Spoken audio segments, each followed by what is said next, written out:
America is slowly dying of a self-inflicted wound from a weapon that we're supplying. The past seeds of hatred that race in our bloodstream. We can't agree to disagree on the most basic of things. What's a man? What's a woman? What's the shape of the earth? When does human life begin? At conception or during birth? Meanwhile, the projects is more violent, and the Democratic Party stays silent. That's poverty pimping. That's when politics are poverty-driven, and they pander to poor communities to get moral impunity. Capitalism is a black man's hell, but Marxism comes from Europe as well. It's not African. So pick a side to collect from. We run away from one slave master into the arms of the next one. And every 2 to 4 years they pump fear, and we auction off our vote in exchange for some false hope. Listen, it's that blatant, enslave us through taxation, send money to Ukraine, and you paying at the gas station. Cause this administration had plans for the inflation. Natural gas is the actual task. Check the pipeline. Now they wanna fight crime, we tools in the plot. They wasn't talking gun reform back when Boo Boo got shot. Drug addiction was not a disease when Nunu had rocks. Now they change and readjust words cause meth is in the suburbs. In the 90s, Biden locked up our people for coke. Now he's using taxpayer dollars to buy pipes so niggas can smoke. You don't see the contradiction, or you too busy double tap dancing to pay attention. This is legislative lynching, economic Jim Crow. They feed us violence and spirits to keep us spiritually po. Is this conspiracy? No, far beyond the music. That crime bill defines. Welcome back to the Professor Penn podcast. This is episode 60. David Penn here, starting off with some real feedback from we the people. And today, I'm on fire inside, so we're going to see where we're going to go with this. I try to be very scripted, but sometimes we have to go off-road, off-script a little bit. And we started out with something that really criticizes the entire script. This guy could have his own Professor Penn podcast because he wrapped it all down in a very short summary of where we're at. He was saying the whole thing's a scam. Like, hey, President Biden's putting the community in jail in the 90s, and now the government's passing out crack pipes. Come on.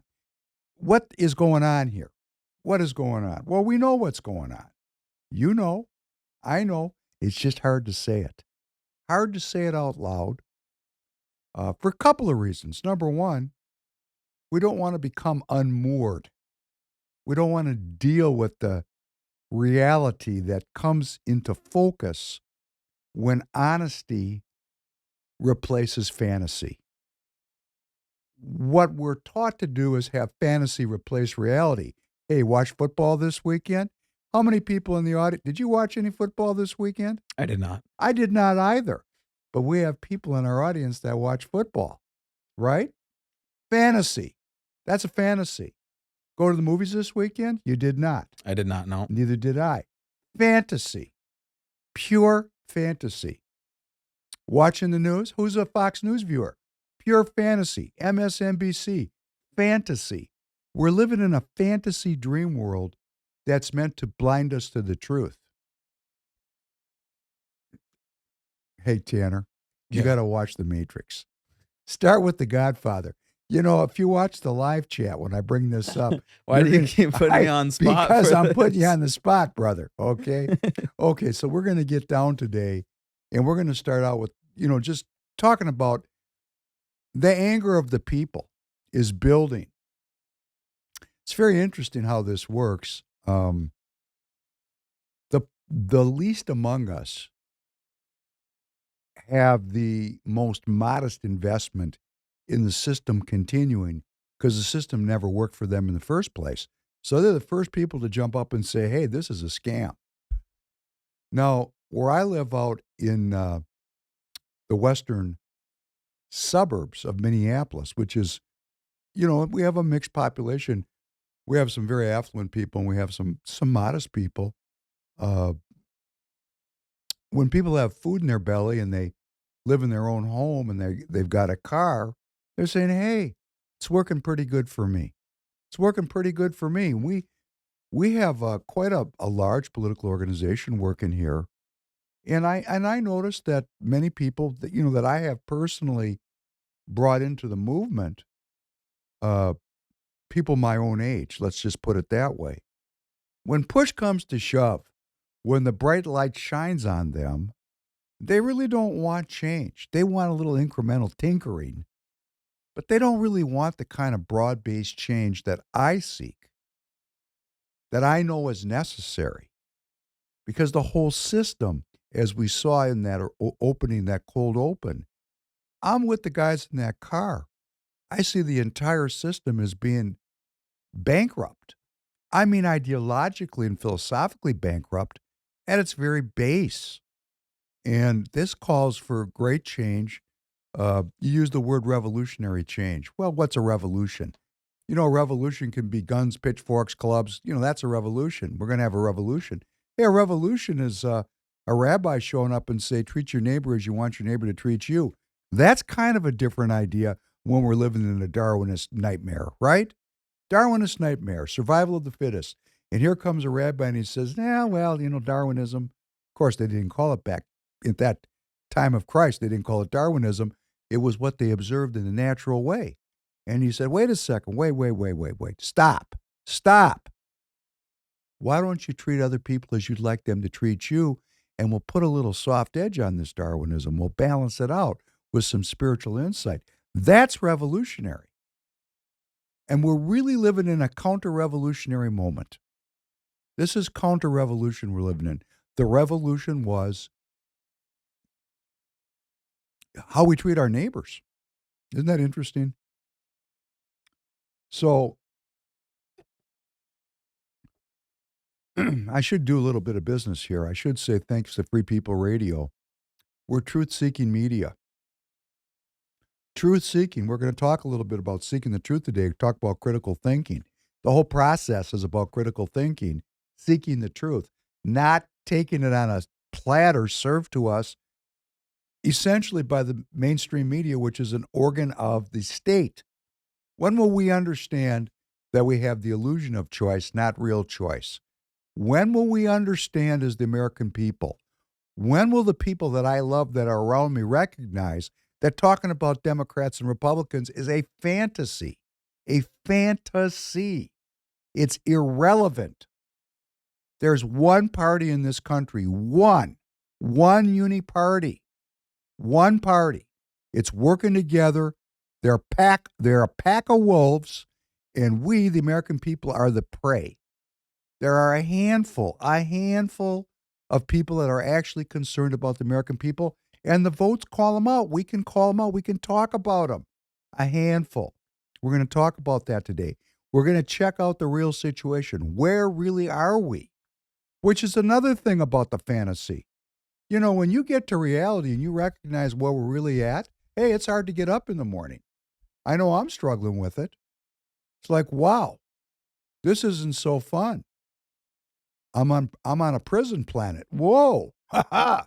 Geez, I don't know if I can deal with this. I have to find the faith to deal with it. Kind of makes everything come together. The second time in my life this has happened to me. Precinct Strategy, precinctstrategy.com, Dan Schultz, for everything you need to know to get into the game of politics. Get off the bench. Get in the game. Now, I say this with a caveat. You can get in the game without joining a party, okay? You don't have to be a party functionary because, quite frankly, the parties are getting really good at taking all this energy of protest and anger and grinding the people to dust. What we really need to do, every single one of us, we need to figure out how to become delegates in whatever party you choose, Democrat Party, Republican Party. I mean, there's other parties. But by being a delegate, this does not mean you're out knocking on doors and going to chicken wing parties and hanging around with a bunch of people you don't like. That's not what it means. It means you have a vote as a delegate to say how the parties function and who the parties endorse. This is critical. Who the parties endorse. We want to have a choice in our politics. Become a delegate. How do you do it? Well, here in Minnesota, which is the same thing all over the country. It's just a little different whatever state you're in. You go to caucuses in Minnesota. It's February 27th. You go to your caucus. That's your neighborhood meeting at your high school. Go there. Get elected as your precinct delegate be a precinct delegate. Then a couple weeks later, you'll go to your Senate district convention. As a precinct delegate, run there to be a Senate district delegate. Hey, baby, once you got that, you are empowered. You have a stake in the game. You got a seat at the table. It takes 24 hours a year. When you're sitting around complaining in your mind, particularly after you go through this with me today, because you can tell I'm wound. I'm wound tight. I'm like a rattlesnake in spring this morning. You know what a rattlesnake in spring is? You know, in spring, the rattlesnake, has been sleeping and wakes up, hasn't bitten anything, haven't done anything, full of venom, full of the ability to take life. And then some poor farmer or some poor hunter stumbles across that rattlesnake in spring, and that son of a bitch in trouble, because that's a rattlesnake in spring. And that's how I feel today, because I've checked out the real situation. I've thought about the real situation. I've even had to apologize to a friend of mine, an activist. His name is Tom. I apologized to him. I thought he was a little too radical even for Professor Penn. Boy, I found out he was a pathfinder, a pace setter. He was absolutely right, and we're going to talk about that today. I've come about it a different direction. I have to see it in my own way. Remember, we have to see it for ourselves. We have to see it for ourselves. Nobody can give you this information. Now, you're watching me, so I think that many of you are pretty aware, pretty awake, pretty fired up. And I'm going to ask you, help me grow the engagement. Tell your friends, tell your coworkers. This is really what it's all going to boil down to. People are waking up.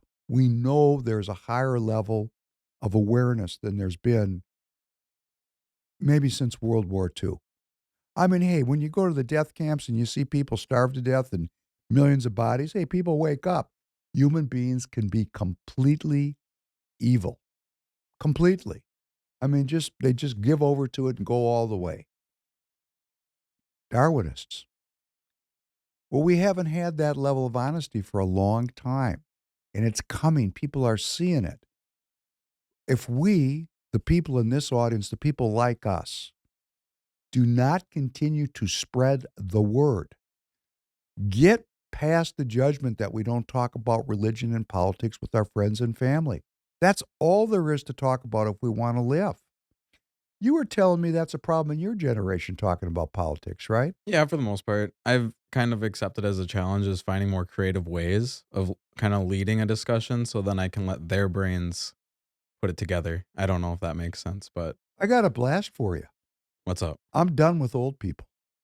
Done. There's a line in The Matrix, another movie you need to get on your required viewing list. There's a line Morpheus says to Neo, we have a rule. We don't wake up a mind past a certain age because, it can lead to people losing it. The older people, they're gripped onto this thing. They just can't let go. But you young people, you're screwed, don't you? Well, there's the few that know that they're screwed, and then there's the other ones that have just kind of been conditioned that they think everything's okay. They think their worries are not what the real worries actually are. Their worries are Orange Man bad. So that kind of simple thing. Well, there's great. I mean, if they're getting their news from their digital device and they're not actively seeking out more sources of information, and they haven't been taught to think critically, which of course they have not because they're your age. Yeah. Now, you're a pretty good critical thinker. I don't know why you turned out that way. I think in my family. I mean, really, good job. Good job, Well, Mom thank and you. Dad. But, I run into a lot of young people, and they neither think creatively nor do they work hard. I mean, this is just my opinion. Now, in my generation, my group of people, hey, we were like, I'll leave you with this thought. This is how I learned how to swim. I was 5 years old. I was thrown in a swimming pool. That's how they taught us to swim. There was no swim school. Like I took all my kids to swim school. It was great. Yeah. Taught them all how. Here's how a guy picked me up. He was a Marine, next door neighbor. He had two twin sons that were my friends, Scott and Bill, and he ended up being the director of the local swimming pool. And it had just been commissioned. No one had ever swam in this pool before. It was a big Olympic pool. It was beautiful. The water was about 40 degrees. They just filled it. He said, boys, it's time for you all to learn how to swim. And he threw all three of us in the pool. I remember. It was quite a thrill. That's how they treated us before things got so kind. Now, he had served in World War II as a Marine. He had a different idea about things. That's all gone away now. So we're gentle and fuzzy. Except we're mutilating people left and right. We're starving people. People are starving throughout the world. We have so much violence going on that there's some of you going to think, oh, the guy threw me in the pool. He was horrified. Not as horrifying as starving a population like it's happening in Africa. And for those of you that are following the news, why are all these Central and South Americans pouring across our border? Well, one reason is the border's open. But the other reason is there's nothing there but death. Their economies have been destroyed. They're not, if life was good in Argentina or in Venezuela or in Chile or in Nicaragua, they wouldn't be coming up here. Let's remember, how do things happen? And this is my point for the day, not an accident. You know, I like to pray on these podcasts, and I do that for myself. And I got to thinking, because I've got a great one today, and I'm not going to do it. I'm not going to do it because it occurs to me we're going to give the viewers a break on this. There might be some of you out there that don't like this praying thing. We got to get there step by step. Like when we go over this next section, which I call voting. Voting. That's VOTING. Voting. After we talk about this for a while, you might want to pray, and someone might say, hey, Professor Penn, could you please pray? Because we're down to the praying place now. It's very important. If you go back, if you're a new viewer and you're a new listener, and you go back, and this is number 60, right? This is number 60. Episode 60. If you go back over the previous 59, you're going to see a historical review of the ideas that brought us to the place we're at today. And, like the security state, I've played several times Herman Kahn from the Hudson Institute in the 1950s talking about developing the kind of digital technologies of control that we're living in right now, today. This has been worked on for over 100 years. This is the hardest thing for us to understand. And the people my age, hey, they just don't get it. They're so used to things being, in their own mind, natural. It just happens. That's not the way it goes down. It's not the way it goes down. These things are highly programmed, highly planned, if you have the eyes to see it and the ears to hear it. So let's just talk about voting, because we must be honest with each other. I must be honest with myself. This goes to my friend Tom. My friend Tom has been talking about this since I've met him. And I actually at one time said, hey, you got to stop talking about this. You're going to hurt people's enthusiasm. But actually, and here's what he was saying, it doesn't matter. Well, let me just share a fact with you, because I can attest to this. I personally, and when I say personally, I mean I personally did this research myself. And the reason why I do that is I have people that I can ask to do research for me. The reason why I did the research myself is I want to make sure I got it right. We need 270 electoral college votes to win a presidential election in the United States of America. That's the magic number. And for those of you that don't know this, let me just say this. We don't have a direct democracy, in the sense that we do have a vote. Tanner has a vote. I have a vote. People have votes, right? They get to vote. But all of these elections really are local by state. And to blunt the power of a mob, the founding fathers created the Electoral College so that each state by population has a certain number of votes by state to elect a president. It's called the Electoral College. And there's all kinds of law about this and history, and it's interesting. So it's 270 to win. Well, there's a thing that happened here in Minnesota. It's called AVR, automatic voter registration. And I noticed this because I'm a Minnesota political activist, and the Republican Party lost all power in the 22 election cycle, and the Democrat Party has the governor and the state Senate and the state House. They got the whole deal. And the first bill they passed was automatic voter registration, which means when you go to get your driver's license, you're in Minnesota automatically registered to vote. It's automatic. It's not an opt-in system. You actually have to opt out. Previously, it was an opt-in. They'd say, okay, we're giving you your driver's license. Would you like to check this box and be registered to vote? So there was a little bit of a fall down in there. But now when you get your driver's license, you're automatically registered to vote. It's just the way it goes. That was the first bill. The second bill was illegal aliens in Minnesota can legally and lawfully apply for driver's licenses. Because after all, we want to welcome to the, they're here, right? They're here. They're here, and we need to welcome them. And there's all these organizations that are talking about immigrant justice, and, they're really for the immigrants. You're a citizen, I'm a citizen. Hey, you're a citizen. Hey, guess what? Screw you. That's where it's at. Because they're bringing in all these people, and we know in the back of our minds, we're told, well, and each one of us is on a certain part of this continuum. We all know these people are just victims of an economic collapse. They're coming up here no different than my family came from Europe, which, by the way, in those days, they weren't letting the Jews in. That's why so many of them perished. It was hard to get in the country. Immigration has always been something that's been restricted.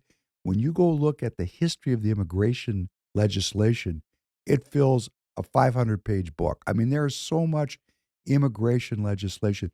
This battle's been going on since day one. Who can immigrate? What's their status when they do immigrate? Goes on and on. And it's filled with racism and what they call xenophobia, which is keeping out the other. So these people are coming up here, and there's a lot of issues around this. But the one issue that's quite clear to me is it's not an accident, because now the first bill was automatic voter registration, and the second bill was illegal residents can apply for lawful Minnesota driver's licenses, which means they're automatically registered to vote. That doesn't mean they can legally vote. It means that it's very difficult to sort them out. And of course, they're on the government payroll. Here's the thing that could get me deplatformed, but it's just a fact. If you're up here as an illegal and your status is controlled by the government, and there's non-governmental organizations that are organized to provide for your welfare, and you don't speak the language and you're living at survival level, you're going to be highly susceptible to the suggestions of the non-governmental organizations that are operationalizing your stay here in the country.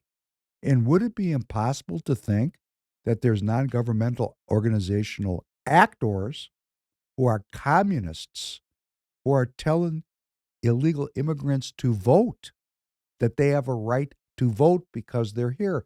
And you don't have to look very far.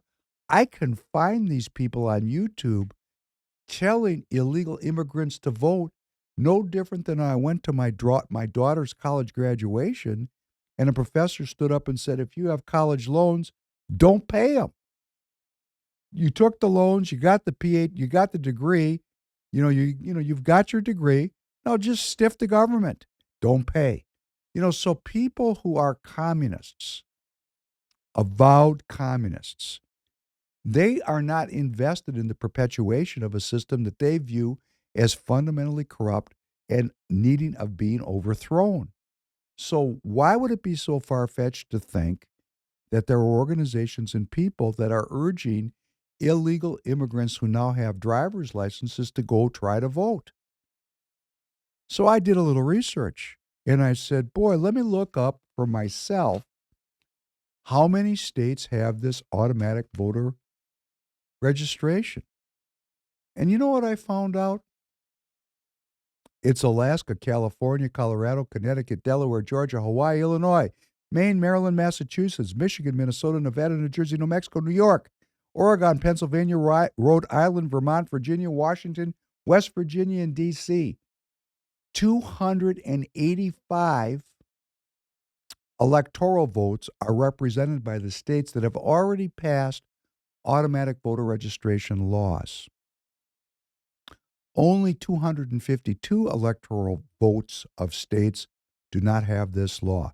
And in every one of these states, they've already or are in the process of passing legislation that allows the illegal immigrant to get a driver's license. So what does this mean? It means we got to have a big change of strategy is what it means. It means the most important role for an American citizen in a state, any state, but particularly in the states with automatic voter registration, and I'm talking to you, and I'm talking to myself. Election judges and absentee ballot boards, that's the last line of defense. Because who's going to actually look up these voters and see if they are actually qualified to vote, if they're citizens? Because we still have a law that says you got to be a citizen to vote, at least for now. That's going to come next. They're going to say, oh, no, if you're here, you can vote.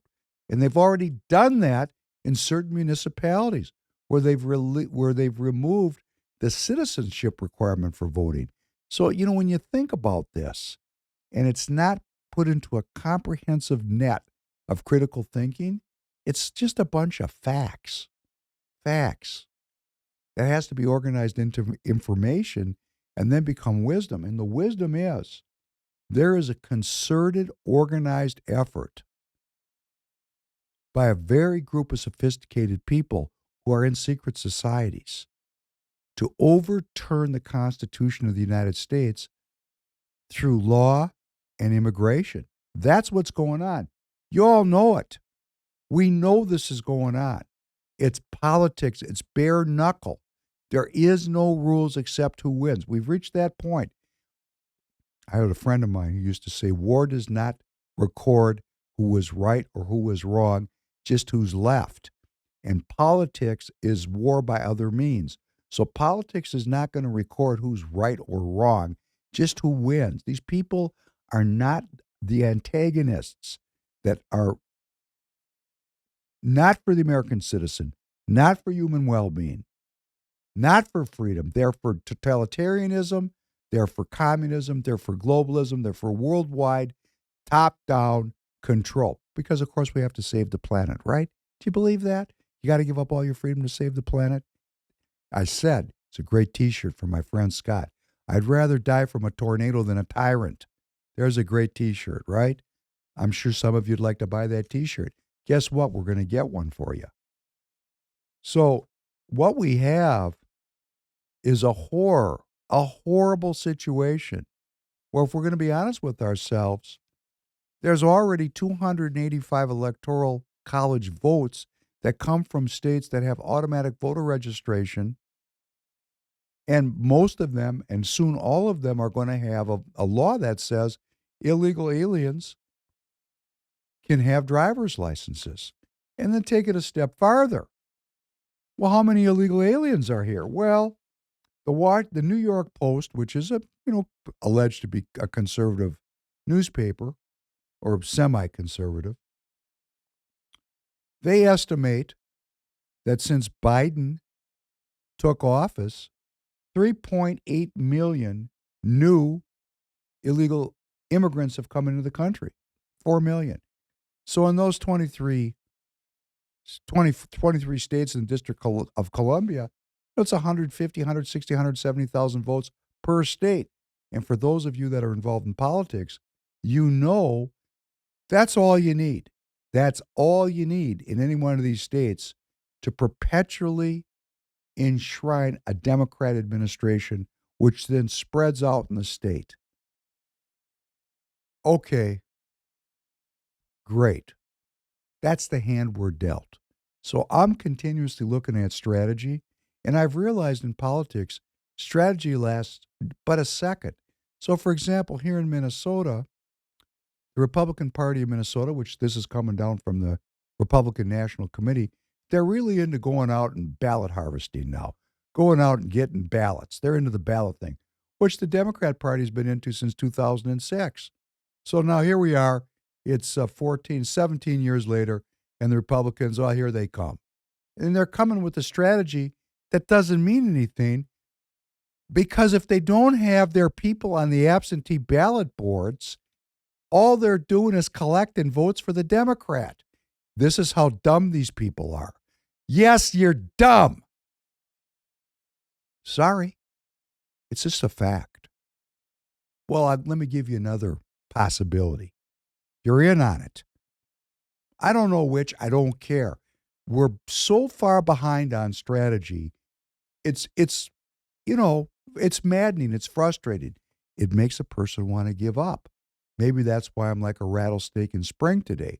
Because when I look at the stupidity or the complicity of the Republican Party in the Uni Party and how they're telling the voters of Minnesota to vote early and vote by mail.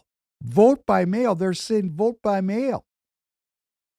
They're actually collecting ballots for absentee ballot boards that are staffed with communists. Because who are the activists on the globalist side of the equation? Communists. It's not. I talked to, who was I talking to? Oh, I was talking to a former candidate. Another horrifying experience for me. He's not going to watch this, of course. And I'm not going to mention his name because, unlike some of my friends that I know, like, I'm not even going to mention any names. There are people that are calling folks out by name. It's really not necessary. This guy was a very major candidate, and he said he's looking for the people between the 30-yard line and the 50-yard line. He doesn't want to talk about globalism, doesn't want to talk about nationalism. He just wants to make sure that the Uni Party stays in power. Great. If you're ministering and evangelizing the 30 to 50-yard line people, in other words, the center of the road, do you think those are the people that are going to give up their afternoon or their day and go into a dangerous part of town where the votes are, that would be the big city, and be on an absentee ballot board and get harassed all day? They're not going to do it. They're just not going to do it. The only people that are going on these ballot boards and these election judges where the votes are, where the issues need to really be adjudicated, are activists. And on the nationalist side of the equation, we don't got that many people yet. That's why I'm saying you got to talk to folks. You got to spread the word. You got to spread the word. You got to get the word out. We need the activists in the absentee ballot boards and as election judges to make sure the people that are voting are legally empowered to vote, because it's naive to say that if you give a driver's license to a non-citizen, they're not going to try to vote. Of course they are. Of course they are. And then on the other side, the globalist side, the only people that are going to show up are the communists. So they don't believe in the country. They don't like the Constitution. They hate God. They think God's the problem. We're going to look at that a little bit this week. And then what is the penalty here for me talking like this? Okay, it's called being executed. Execution for what you think and what you say. And we can find out what that's like. Well, right now, they're calling it deplatforming here. So I don't even know if this video will get up. It's hard to say because I'm being very frank about this. And, I'm not saying the system is corrupted to the point where it can't function. I'm saying it only functions if people show up. It's not going to work fairly by itself. Can it work fairly? Yes. Why is it fair? Because these people won these elections. Let's forget about the past. All the people that are looking in the past, get out of the rearview mirror, start looking in your windshield. We got to look at the future and the current. The current is the battle in Minnesota and at these 23 other states in the D.C., the battles at the ballot board, absentee ballot board, and the election judges. Those are the people that are going to determine the future of the next election. because in all these states, we have all these new arrivals. The New York Post says 3.8 million. Hey, I hear 15 million from other sources. It's somewhere between 4 million and 15 million. I don't know where. You don't know where. And guess what? Nobody knows where because they're illegal. They're not here legally. There's no purchase on who these folks are. So when you talk like this, let's just talk about Saudi Arabia because it's a good microcosm of how things can go down. There's a clip under the execution for speech section, Tanner. It's called Saudi Arabian Execution Leave Families in the Dark. Let's play that. The number of executions in Saudi Arabia has almost doubled under the kingdom's current leadership. That's according to new research, and that's despite promises of reform from the Crown Prince and de facto leader Mohammed bin Salman. A report by the campaign group Reprieve, shared exclusively with the BBC ahead of publication, also found that the death penalty has been routinely used for non-lethal offences in defiance of international norms. Caroline Hawley has more. These are just a fraction of the hundreds of people put to death by the Saudi state over the past few years. Executions carried out with no warning given to their families, no chance for a last goodbye. Last year, the biggest mass execution in modern Saudi history, 81 in a single day, among them Mustafa al-Khayat. Here he is with his nephew Ahmad. And here is Ahmad now with his father and brother, refugees in Germany. Yasser fled Saudi Arabia with his family after his brother's arrest in 2014. Yasser played us the final words his family ever heard from him, a phone call to his mother from jail. When he'd first visited him, he said Mustafa could barely stand from torture. Yasser says he was still trying to appeal when he and dozens of others were executed for their part in anti-government protests, accused of terrorism. Not only did they take their lives, they then intentionally maligned them, accused them of things they've not done, and they kept their bodies. We don't know whether they were given a decent burial. It's been a tragedy for the families.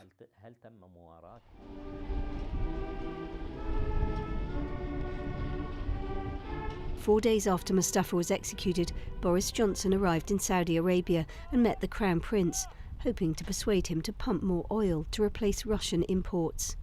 Mohammed bin Salman, billed as a modernizer, but for many a morally problematic ally. Salman al-Lodi is a prominent cleric who's called for political reform, with millions of followers online. Painted as an extremist, prosecutors are seeking the death penalty for him. His son now has asylum in the US. My father's arrest is really about the silencing of critics, silencing of those who can mobilize the masses, who can make a change, who can dissent. The legal charity Reprieve has been cataloguing a rising trend of executions. Saudi Arabia has a regime of secrecy around the death penalty. So you have people who were arrested, tried, sentenced to death and then executed in secret. The Saudi embassy in London gave us a statement which didn't address concerns about how the country uses the death penalty, but said, "We understand that there are other countries that have different judicial systems and different views about appropriate penalties. And as we respect their right to determine their own laws and customs, we hope that others will respect our sovereign right to follow our own judicial and legislative choices." These men on death row were all tortured into making confessions, according to human rights groups. One, a child at the time of his arrest. For them and their families, the fear that any day could be their last. Caroline Hawley, BBC News. Very fun, isn't it? Okay, so we have a major country, Saudi Arabia, and we've got the BBC. This is the state news network of the Crown, criticizing the Saudis. But, there's an insight that you can come to. And, it's not just the Saudis that are executing people for thought crimes and speech crimes. This goes on all over the world, okay? It's going on everywhere. China, perfect example. You can't say a single word. Now, I'll tell you, as I've said before, I've been to China many, many, many times. And I watched the evolution of this because there was a period of time there where you could have very lively and very frank and very candid political discussions with very intelligent people that were highly educated. And they enjoyed it, and I enjoyed it. And we'd sit there with tea and smoke fantastic Chinese cigarettes. And it was a wonderful exchange of ideas. And that's some of the best memories of my life is the cross-cultural interchange I had with educated people from around the world where they could speak frankly. And then there was a day that came and it was like, I know when I snap my fingers like that, probably doesn't come through very well, but it just a snap of a finger. It changed because when the regime changed in China, everybody figured out real quickly that that openness had ended. And the same thing as in Turkey, the same thing as in many countries around the world that I've been to. People cannot speak freely because they're very nervous for their survival, their safety, their freedom, even their lives are at risk. And we're moving into that kind of a world now. And these executions in Saudi Arabia actually has a chilling effect even on Professor Penn, because I know what's going on. And they're deplatforming people that you and I watch, that we enjoy, that we've learned from. They're indicting people. I mean, we're dealing with this. So when I come to you and I'm saying I'm giving over, and I mean it. I'm not praying today because for those that are not prayerful, I don't want to get put in a corner where this is turning into some kind of a preacher program. But when I pray, I'm praying because it's all I've got. It's really all I've got. I mean, when I check out the real situation, when I think about where the world is really at and how completely sold out the people are to the conveniences provided to them by technology, and I look over the next hill and I see what technologies are coming, and I look at what I see, and you got to see it for yourself with critical thinking and discernment. When I see it for myself, I go, whoa, that's all I got left is prayer. And so sometimes I like to pray in front of you because I get a pop out of that. I don't get to pray in these mornings where I do my early morning recordings. We come in, we're doing it at 7 a.m. Now, this is 7 a.m. It's Tuesday, right? Yep. So this is going to post up tonight, but I didn't get a chance to do my morning routine because I'm here at 7. So I do it really for myself, and I'm thinking maybe that's a little selfish. So we're going to spread it out a little bit. I'm going to read something else that's like a prayer. This is the prayer for the other side. The intelligence community, IC, assesses that domestic violent extremists, DVEs, who are motivated by a range of ideologies and galvanized by recent political and societal events in the United States, pose an elevated threat to the homeland in 2021. Enduring domestic violent extremist motivations pertaining to biases against minority populations and perceived government overreach. Let me say this again, because they even come up with an acronym, DVE. DVE, that would be domestic violent extremists, enduring domestic violent extremist motivations pertaining to biases against minority populations and perceived government overreach will almost certainly continue to drive domestic violent extremist radicalization and mobilization to violence. Newer socio-political developments, such as narratives of fraud in the recent general election, the emboldening impact of the violent breach of the U.S. Capitol, conditions related to the COVID-19 pandemic, and conspiracy theories promoting violence, will almost certainly spur some domestic violent extremists to try to engage in violence this year. And who wrote this? That would be our government. Our government. Domestic violent extremists. What's a domestic violent extremist? Well, they tell you. Right here. Narratives of fraud in the recent general election. YouTube, you can't really deplatform me for reading the president's white paper on domestic extremism. This is where it gets weird. I'm actually spreading their message. Fraud in the recent general election, the emboldening impact of the violent breach of the U.S. Capitol. That wasn't really an emboldening impact. It was kind of an embarrassment. I sat there and watched that with my mouth hanging open because these people were dumb, and they were dumb. Had I been in Washington, D.C., and if you were there and you did something different, I'm sorry, I'm going to tell you what I would have done. If I would have watched people breaching fences and going into the Capitol, I would have said, hey, Royce, let's go to the hotel. You know, there's things you can and can't do, okay? There's things you can and can't do. You can get onto an absentee ballot board. You can have more impact. That's one day or 2 or 3 days every other year. There's far more radical revolutionary impact in that than there is getting clipped by going someplace that's that you shouldn't be. And we'll talk about that later. If YouTube wants to deplatform me for telling people to fulfill their constitutionally mandated roles as absentee ballot board participants or election judges, come on. Then it's really, truly, tyranny has descended without. Let's believe we can still go and be on an absentee ballot board, that we can still go and be an election judge, and we can be a delegate. So by just these 3 acts, ballot board, election judge, be a delegate, this audience can spread this out to hundreds of thousands of people. We can change the country. We can change the future of history. You can participate in a historical movement that's going to lead us to freedom or death. What do you want to do? What do you want to do? But that thing I just read comes from the Biden administration's assessment of extremism, and it goes on for a long time. You can go download it. It's quite interesting to read it. The point is, in countries all over the world, thought that is not congruent with the narrative of the government is being criminalized everywhere. So where are we at? What's going on? What's really going on? Just recently there was a vote.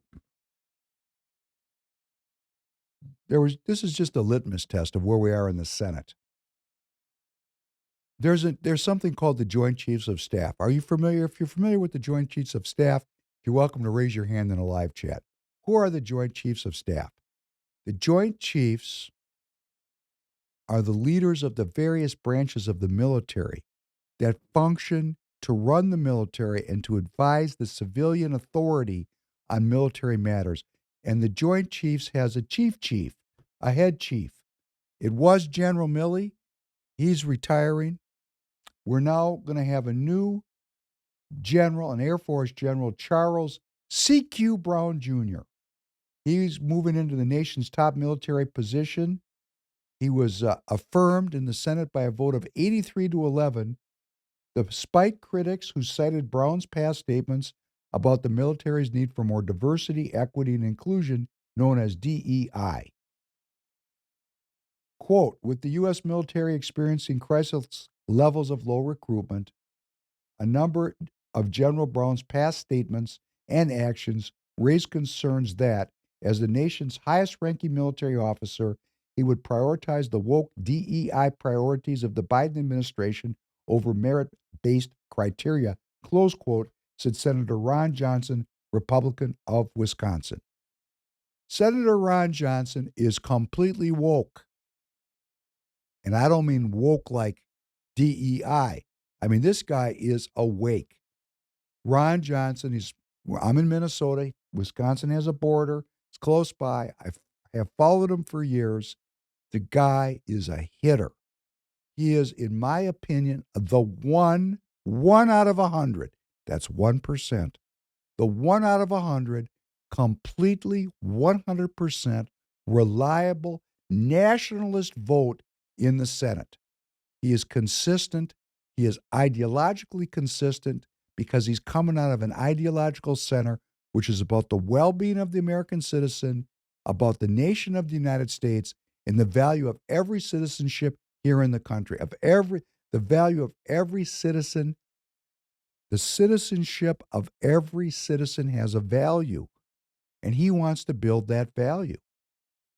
Excuse me for being inarticulate. I'm practicing. I hope you're practicing. I'm sorry well, they tell me, my producers tell me I should never say I'm sorry. So let me rephrase. I'm angry today, really angry, because I'm in touch with that only 10 of 49 Republican senators voted against this new chairman because he's obviously being put into his role to politicize the military. The military has always been politicized, always. It's very naive for people to say it was this great warfighting thing, and it's always been an instrument of social change. Always, always, always, always. And right now, because the globalists have control, they're in control. We're not fighting to stop them from getting control. They're in control. We're fighting to maintain our freedom here in the United States. That's what I'm doing. And I hope you're going to join me. How do you do it? Spread out the podcast. Talk to your friends. Bring them to Free People Radio. And why do I say Free People? Because Free People is one of the few channels where we are unabashedly nationalist and unabashedly seeking the kind of change that overthrows a business model that relies on slavery, drugs, and piracy. We're not kidding around about it. At least I'm not. Professor Penn is not kidding around about this. I have a memory. I have an ancient memory, and I'm gifted with the ability to look into the future. And I know this business model has got to go if we're going to retain any semblance of human well-being, because this business model does not give a shit about my well-being. Not a shit. Couldn't care less about any individual citizen. That's not what it's about. It's globalist in nature. Now, here are the 10 senators that voted against this guy, and they voted against him because he is going to be in his role with the mission of transforming the military into a woke organization. That's why he's there. Senator Johnson, Republican, Wisconsin, voted against. Senator Mike Braun, Republican, Indiana, Uniparty. Senator Ted Cruz, Republican, Texas, Uniparty. Senator Josh Hawley, Republican, Missouri, question mark, Yale graduate, question mark. He might be coming over to the nationalist side. Senator Eric Schmidt, Republican, Missouri, not sure. Senator Mike Lee, Republican, Utah, not sure. Senator Cynthia Loomis, Republican, Wyoming, not sure. Senator Marco Rubio, Republican, Florida, I'm sure he's with the Uniparty. Senator Tommy Tuberville, Republican, Alabama, probably a nationalist. He's working it out. And Senator J.D. Vance, Republican, Ohio, I hope he's with the nationalists. That's all we got, folks. That's it. Rand Paul voted for this guy. I mean, come on. Where are we at here? Maybe we have 2 or 3 reliable votes in the Senate. Maybe. And let's talk about the House. Oh, are you watching this? The government's going to shut down? Because Matt Gaetz is going to shut the government down. Why is he going to shut it down? Because that debt ceiling bill, where my congressman here in Minnesota, Tom Emmer from CD6, touted it as the greatest cut in American political history, $2.5 trillion, that was a complete BS story. They're adding money onto the debt, $1 trillion since that bill, and they got another $1 trillion they're going to pull out of their hat here between now and the end of the year. So we're going to be at $34 trillion in debt, like right now, and there's a small group, and they're called extremists and radicals, and they're called everything but American citizens. In other words, to demand that our government balance its budget is an extreme position. I want you to get your mind wrapped around this, because I have to. And I'm talking to all the people that are watching me because they like me. maybe you won't like me so much because, you know, I'm getting a little bit radicalized by you're willing to accept this. You know, people say, oh, we can't balance the budget. It's going to create chaos. Yes. And would you like the chaos of the currency collapses? Like my friends. Remember my friends Rob and Scott? We were sitting in the cafe in Germany in 1933. The Nazis just took power. I was smoking an unfiltered cigarette. So was Rob and Scott, because of course everybody smoked cigarettes then. And we were drinking our coffee and it was beautiful. We all were dressed in suits, hats. I mean, people had style back then. It wasn't jeans and t-shirts. We had style. And these guys were saying to me, it's not that bad. It's really not going to be that bad. It's just politics. It'll all work out. We're in Germany after all. It's a civilized country. This is the country of Beethoven and Bach and Mozart. We have fantastic cultural institutions. We have universities. We have PhDs. We have a political infrastructure. It's not going to be that bad. And by the way, after all, we do need some organization and some order. So even though Hitler's speaking against the Jews, he is going to get the country back on track, isn't he? And I looked at Rob and Scott and I said, you sons of are out of your mind. They're going to kill us. Why don't you just listen to what they're saying? They're not hiding. Well, Rob and Scott, they're not hiding right now. So to all the Republicans that are in Minnesota that are backing this uni-party play and that got anywhere from $1 to $1 billion in their bank account, and I know some of the guys that got $1 billion, and you think you're safe, you're dumb. You're going to have nothing left. As my friend Thomas the Good said, you're the tallest of the midgets. That means the greater the pride, the greater the fall. It's going to hurt you a lot more than those young men that we saw rapping at the beginning that already don't have anything, like my friend Tanner. You know, if the currency collapses, is your life going to change very much? Yeah, it would be very different. You think so? 100%. Why do you think that? Because first of all, I would be leaving. I would getting away from the city area because everybody's going to be freaking out. So I'd be getting my daughter and going far away. There's no point in recording video. I'm sorry, but like if everything collapsed, I'm not worried about making videos anymore. I'm worried about survival. Let me tell you what's going to happen when the currency collapses. It's going to go down just like this. The banks are going to close for 2 weeks. You're not going to be able to go anywhere because there's going to be martial law. If you go out, they're going to arrest you or shoot you. You're going to have to stay home. And when they open everything back up, guess what you're going to get? Universal basic income. It's going to go right on your smartphone. You're right, you won't have to make videos because they're going to pay you credits on your smartphone, and you're not going to have to work. You're going to get digital currency on your phone. So for your generation, you're going to get paid for doing nothing. Isn't that great? I don't believe you. That's exactly what well, you don't have to believe me. Figure it out for yourself and go read. Yeah. Because the plan to do it is written down all over the Federal Register and all over everywhere. Darn. They're going to give you what's called UBI, Universal Basic Income. You're not going to be expected to work. You're going to be expected to do what you're told. Because if you do record the Professor Penn video and they recognize you're doing it, they'll shut your money off. And then you'll starve to death. And your daughter will starve to death. So you know what? You're right, you won't be doing videos anymore because they'll have complete control of everything you do. That's where we're heading, Rob and Scott. That's where your kids are headed. So when I speak radically about the need to address the debt, and we have 50 people in the Congress, maybe, that are really addressing this issue, and they're being called radicals and extremists, and they're just labeling them. And, you know, your generation is listening to this. Orange Man bad, Yeah. and all the people that are with Orange Man, which a lot of these nationalists are not with Orange Man, but he's the standard bearer right now. What they're saying is balance the budget so your daughter can eat, so you can work and feed your daughter and maintain your freedom. That's what they're working for.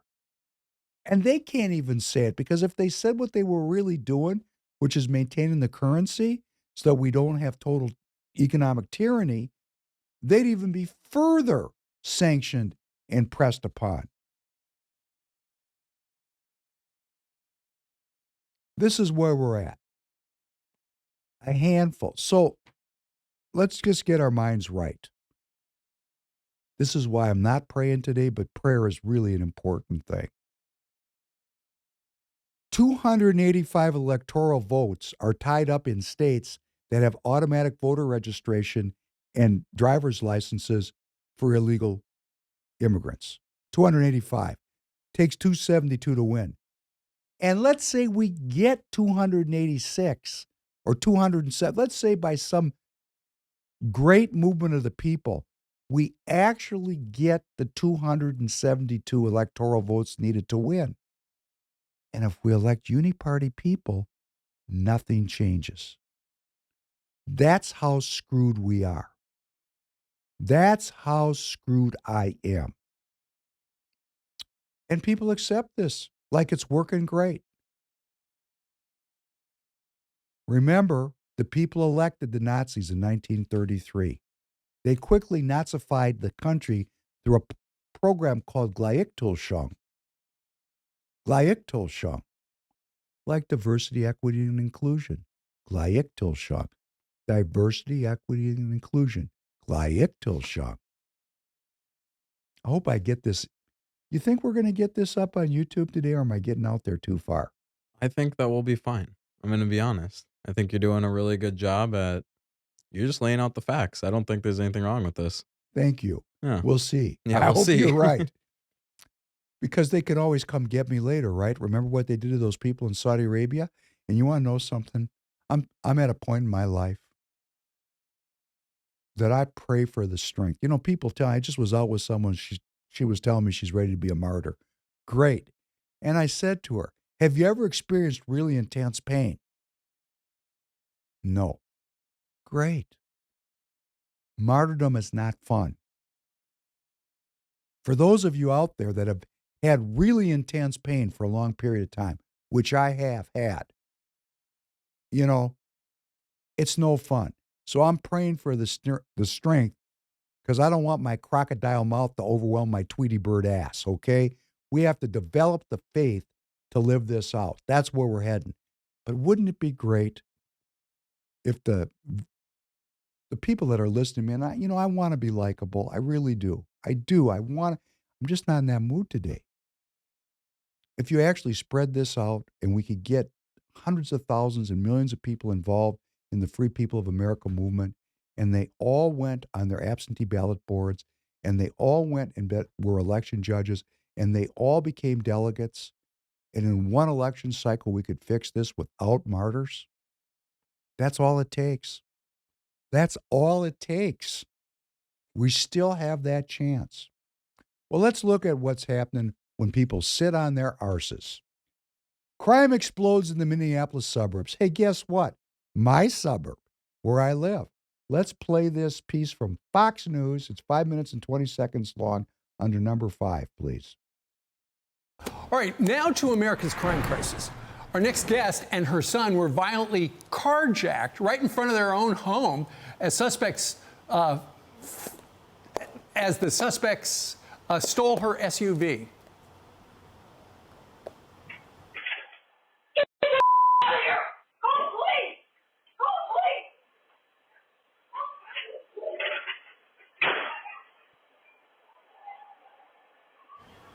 Well, they did call the police eventually. Now residents in one Minnesota town are packing City Hall, rallying around that family. We, the law-abiding people of this community, have had enough. When these kind of car thefts and with guns, and this is happening in a community like this, something needs to be done. This could have happened to anyone in this room. Any person sitting anywhere. Can you stop this could that, have happened. please? You. Did you hear what that lady had to say? In a community like this, I want to bookmark it and come back to it. Please continue. I know this because it happened in my driveway. And it happened in the driveway of this family. Kelly and her husband, Craig Beeson, join us right now. Good morning to both of you. Good morning. Good morning, Steve. Kelly, we just saw you, one of the worst moments of your life. Tell us what happened.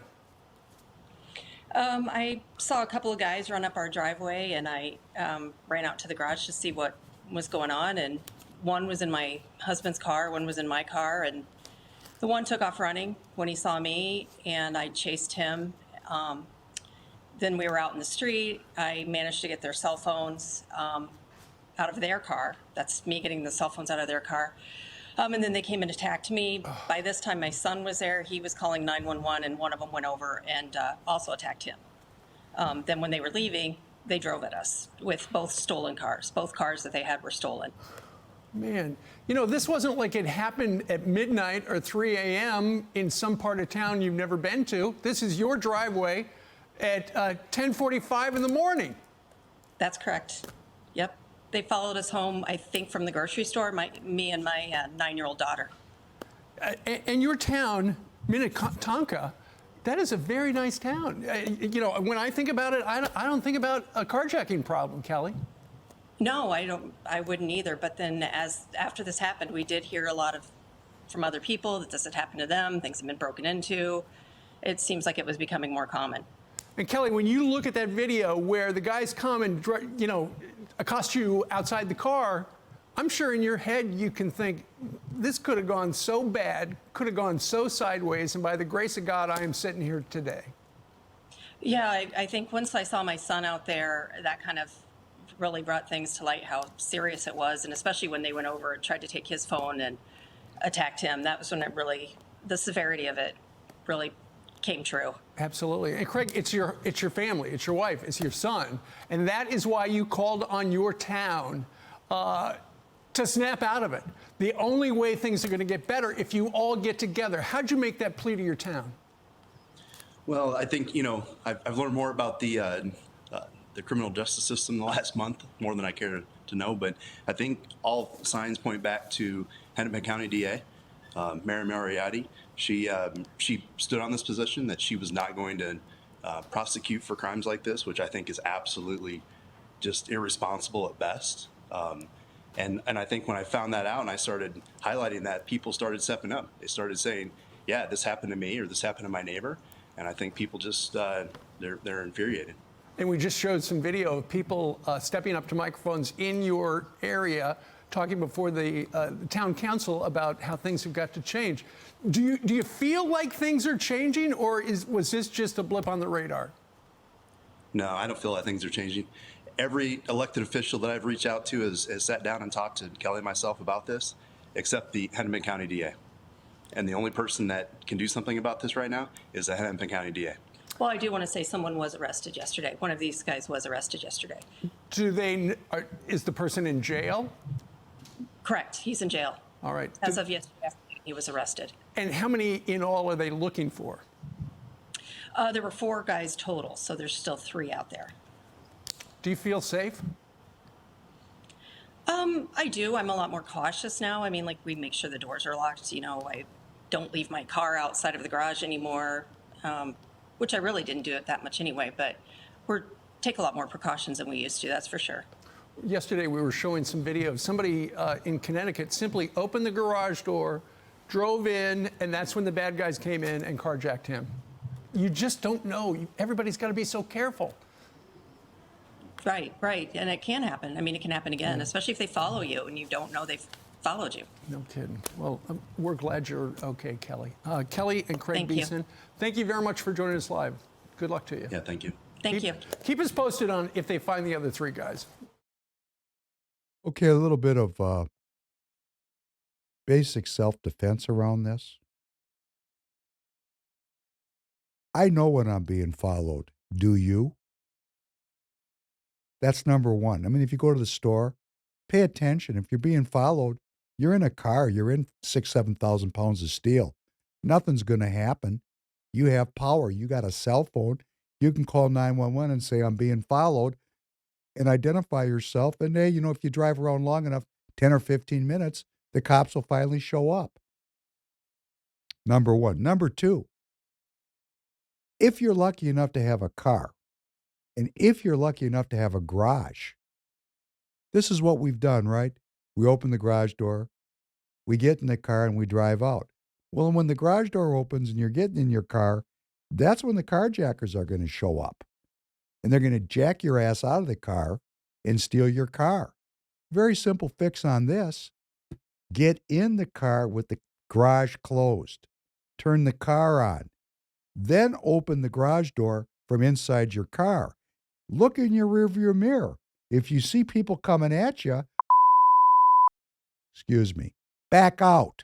I have to be careful. Maybe you should beep that out, okay? Because the point is, get in your car first and then open your garage door so you have some freedom of movement to defend yourself. We have to think constantly in a martial way. Like, for example, for Professor Penn, I like to walk. I talk about it all the time. This neighborhood, Minnetonka, that's my city. I live in the last house at the border. You walk across the street, I'm in the next city, Plymouth, where it gets a lot less affluent very quickly. I'm the last house, which means I'm on the wrong side of the tracks. If you go the other direction, this is in Senate District 45, you're in Wayzata, which is, I think, the second richest area, the second richest town in the United States. It's on Lake Minnetonka. Rich, rich, rich. And of course, this crime is coming out to Minnetonka and Wayzata. And what happened was, oh my goodness, in a town like ours. Oh, really? And how would you like to describe that? That would be where there's no black people and no brown people. It's all white people. In a town like ours, oh, there's crime. You know, this is a problem, right? The people, this is why I'm so down on the Republican Party of Minnesota. They do not view themselves as being a party of the people. They view themselves as being a party of the elites. That's why nothing's going to change, because they don't want it to change. They want to get a different district, a Hennepin County prosecutor, and replace the Soros-funded Mary Moriarty, as if that's going to change the issue. No. What's going to change the issue is a balanced budget and jobs. Anyone's going to steal if they're hungry. Anyone will steal to feed their kids. I don't want to say anybody. But you take the average 23-year-old father like Tanner, and if his daughter was starving to death, I think he'd try to protect his daughter. That's a normal human, that's a species response. So when you set up a culture where the jobs are all exported, there's tremendous inflation, you sow seeds of social chaos, you pit one group against another, and then you get a law enforcement establishment or a military establishment which is now changing the rules. That's what you're going to get. That's my town. That's why I say Minnesota is the fault line between nationalism and globalism.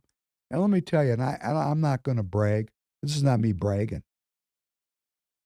I walk in the dark in this neighborhood by myself every night. And every night I know that a car that comes up on me could stop and 4 teenagers could pile out to kick my ass. I know it. But they're not taking my self-governance away from me. They're not. I'm sorry, they're not. They're not capable to do so. They do not control or own me. They do not control or own my streets. Now, I may take an ass kicking, but I'm not going to concede my freedom and my freedom of movement, which is what this is intended to do. So let's be very clear that crime is now spreading into the suburbs, that people's little bubbles are going to get penetrated. And what are they going to do? They're going to scream for more police, which is being run by the diversity, equity, and inclusion people. You know, you people are dumb. You're really dumb. But you know how you get smart? Critical thinking. That's the last segment today. Wasn't that a nice segue? That was a great segue, isn't it? You know, we get critical thinking by working on it. It's not something that comes naturally. We have to develop it. It's a muscle. And it's really, really complex in here, this area. Let's just summarize the start. On one side, we've got critical thinking, which includes doubt and the scientific method. On the other pole, we have discernment and knowing through a spiritual awareness. Now, these two things are not in opposition. The people that have spiritual awareness and discernment are not opposed to critical thinking, but the people that are into doubt, they just think that the discernment people are nuts. So that's where we're at, out of balance. Let's look at the grandfather of the doubt. Play this little short from Bertrand Russell. Very interesting. A Satanist letting us know what he thinks. For those of us who reject Marx, can you offer any positive philosophy to help us toward a more hopeful future? Well, as to that, you see, I think one of the troubles of the world has been the habit of dogmatically believing something or other. Stop, please. So his opening bid was to criticize religion, which, to make faith work, you have to believe.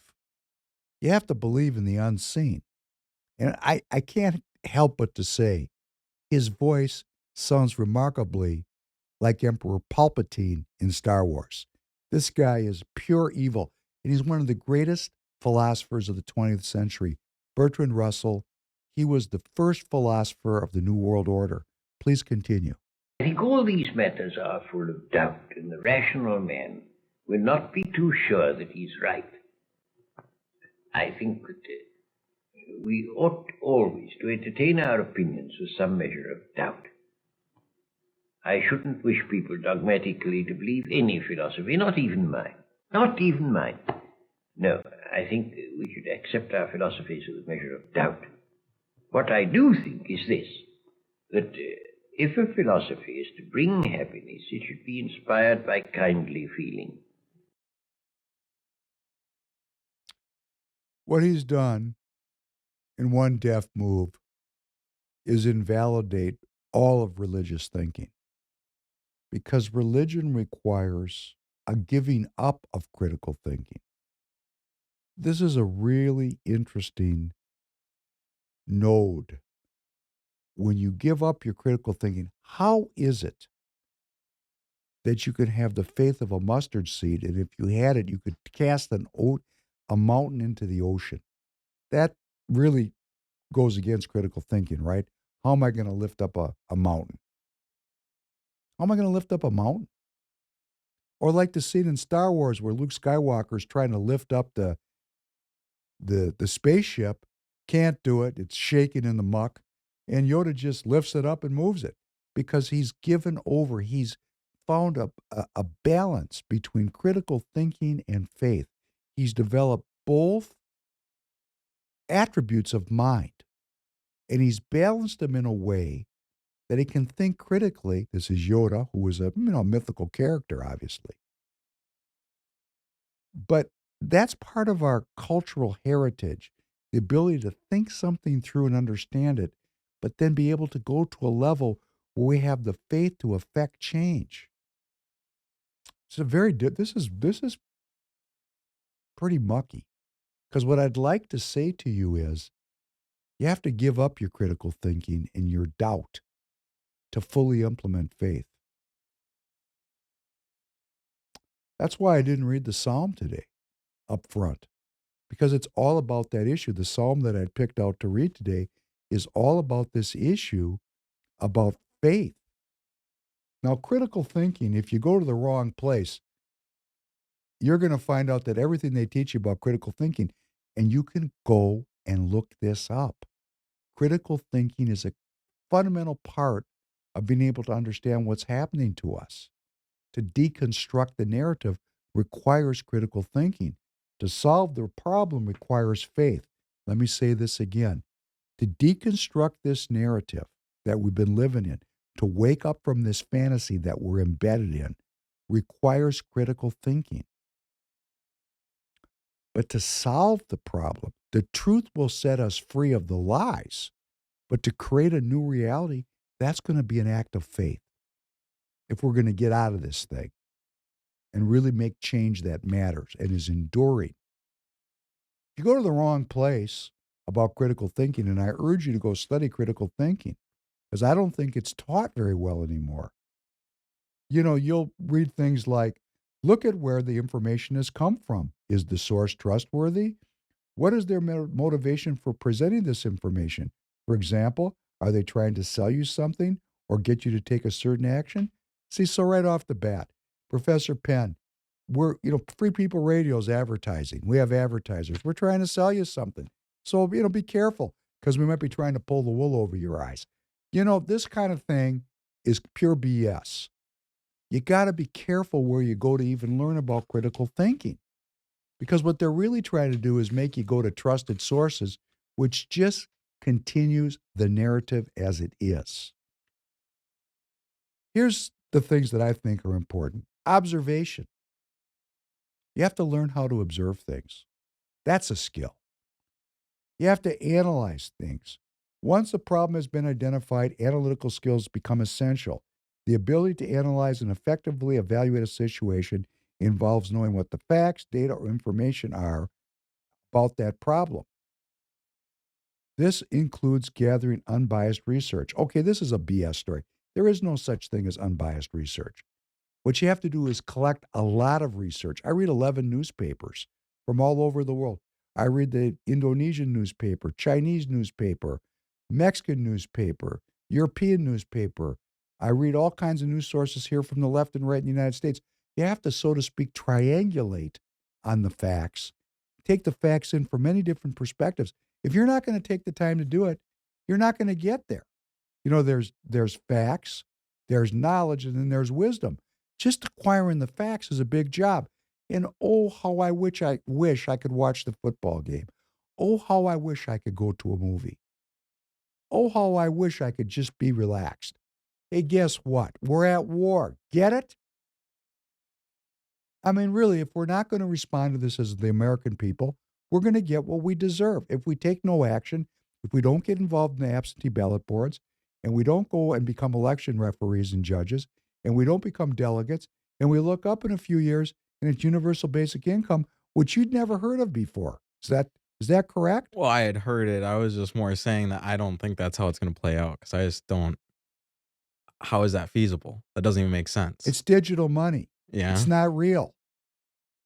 Do you think that money in your pocket's real? It's a piece of paper. Well, no, I get that, but if you just keep inventing it, then to the government, it's going to mean nothing.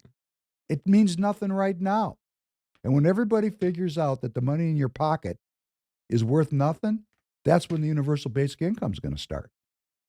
They're going to destroy this currency. It's paper. There's no value in that paper. It's just a piece of paper. So what's the difference between that and a digital currency on your phone? There's no difference. I guess for me, the difference is I see paper money, it's not backed by anything anymore, but now it's representative of your time. It's time of labor that you've spent. So then if I'm just sitting at home, that money is even more worthless because there was no actual labor done to get that money. You know what I'm saying? You can say the paper dollar is kind of backed by just labor time. Right. Essentially. But if you're just at home not doing anything, where does that time come from? You could even say that all loans are based on the future energy inputs required to pay that money back. In other words, if you borrow money, yeah, and you no longer have a car to go to work, how are you going to pay it back? Yeah. Oh, but fossil fuels are no good. You see, we're being herded into a place where none of this is real anymore. We're going into the Great Reset or the Great American Jubilee. That's what we're talking about. The Great Reset means you're going to get digital currency. I think a lot of you know that. Tanner's still clinging to the belief that they care if you work or not. They don't. Irrelevant, and I'll tell you why. The clone army's coming out here very shortly. Robots and artificial intelligence are going to do a lot of the work. That makes humans, guess what? Irrelevant. And what do Darwinists do with populations that are irrelevant? We have some good historical markers for how that plays out. Inference. Inference is a skill that involves drawing conclusions about the information you collect. You have to get a lot of different inputs. You have to start to infer what the facts mean and create knowledge out of facts.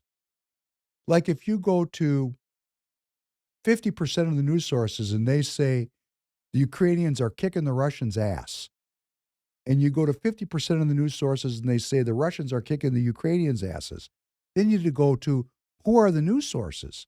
So if your news source that the Russians are winning are boots on the ground in the Ukraine making reports back, hey, that's pretty good reportage. Now you go into, is it a lie or not? Is it disinformation or not? There's a lot of levels of this thing. But the way to get to the truth is to steep yourself in information, and then eventually knowledge will emerge. And how does that happen? It happens through discernment. Discernment. What is discernment?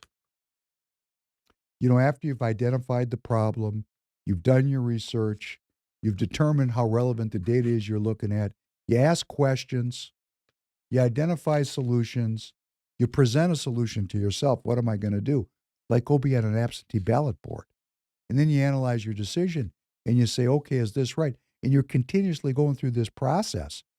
There's the other side of the equation, which is discernment. That's called knowing.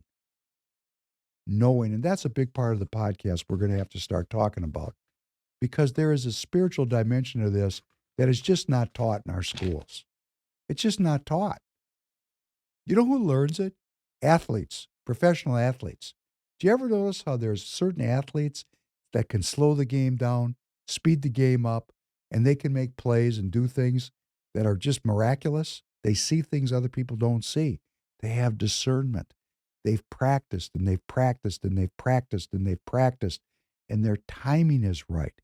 And it looks magical, actually, because how the heck is the average civilian going to catch a pass with one hand? Hey, there's a lot of practice that goes into that. It's not an accident. So these are normal human capabilities that we've allowed to become super normal just because we're not practicing them ourselves. But every one of us can take some discipline and practice it every day and develop skills that make us more than we are today. And part of that benefit is we're going to gain the ability of discernment. And what is discernment? Discernment is to pick all these facts from all these different sources and develop knowledge. And the wisdom is knowing what to do. But that wisdom has to be tempered with discernment. We have to know from our inside, from our spiritual selves, what is going on for us. We have to see it for ourselves. And we have an explosion now of people seeing the same thing. Let's spread that out. If I can leave you with a message for today, it's an appeal. You know what's going on. You know, or you wouldn't be watching this. Spread it out. We're in an information war. A lot of the world's in an actual shooting war. Spread out the information so that our children have food. Spread it out. Use your discernment to get the facts into a wisdom and share your wisdom with everyone. Release the judgment that we don't speak about religion and politics. Release that judgment such that we might live and live well. And just to remind us what living well is all about, and I want to thank you for joining. I look forward to seeing you on Thursday. Let's go out with a little bit of Oscar Peterson, just because there's so much to live for. Thank you very much for joining, and I'm looking forward to seeing you soon again.